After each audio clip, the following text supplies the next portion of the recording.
5 numbers दिए गए हैं, इसमें से बताना नॉट परफेक्ट क्यूब कौन कौन से। तो वो करने के लिए हमें क्या करना होगा, हम इनका एलसीएम लेंगे। वो किस तरीके से लेंगे देखते हैं। तो हम पहले 216 को करके देखते हैं। तो इसे 2 के टेबल से करते हैं। 2 के टेबल में 20 आता है, 10 टाइम्स में 16 आता है 8 टाइम में।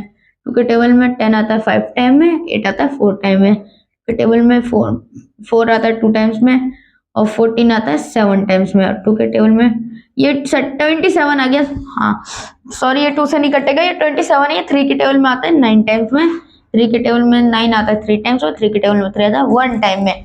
तो क्यूब है तो 3 3 के पेयर बनेंगे, इन तीनों के बन गए, इन तीनों के बन गए। तो क्या हो गया, 2 × 3 = 6।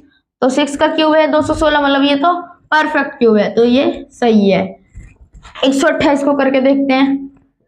128 को हम करते हैं 2 से, 6 टाइम में 4 टाइम्स में 32, 16, 8 टेबल में से करेंगे 4, टेबल से करा 2, 2 के टेबल से करा 1।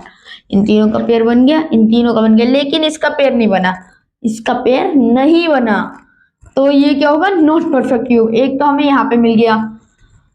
हमें बताना है कि कौन कौन से नॉट परफेक्ट है। ये परफेक्ट है, ये नॉट परफेक्ट है, ठीक है। और इसे चेक करते हैं 1000 को, 1000। तो 1000 2 से काटेंगे तो आएगा 500।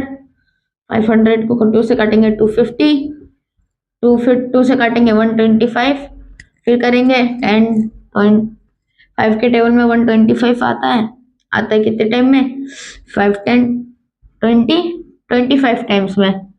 5 के टेबल में 25 आता है 5 टाइम में। 5 के टेबल में 5 आता है 1 टाइम में। इन तीनों का पेयर बन गया, इन तीनों का भी बन गया। तो आ गया 2 × 5 = 10। 10 क्यूब = 1000, है ना। तो ये भी परफेक्ट क्यूब है। और ये 100 है।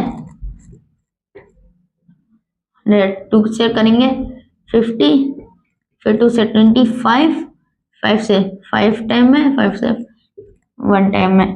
तो अब इसका तो 2 का पेयर बन रहा है, इसका भी 2 का पेयर बन रहा है। तो क्यूब में तो 3 3 के पेयर चाहिए होते हैं, तो ये भी गलत है। तो और ये जो संख्या है ये है तो परफेक्ट क्यूब, लेकिन ये किसका परफेक्ट क्यूब है ये आप लोग कमेंट में बताना। तो ये इसका आंसर क्या होगा, 3 2 और 4, 2 और 4 आर नॉट परफेक्ट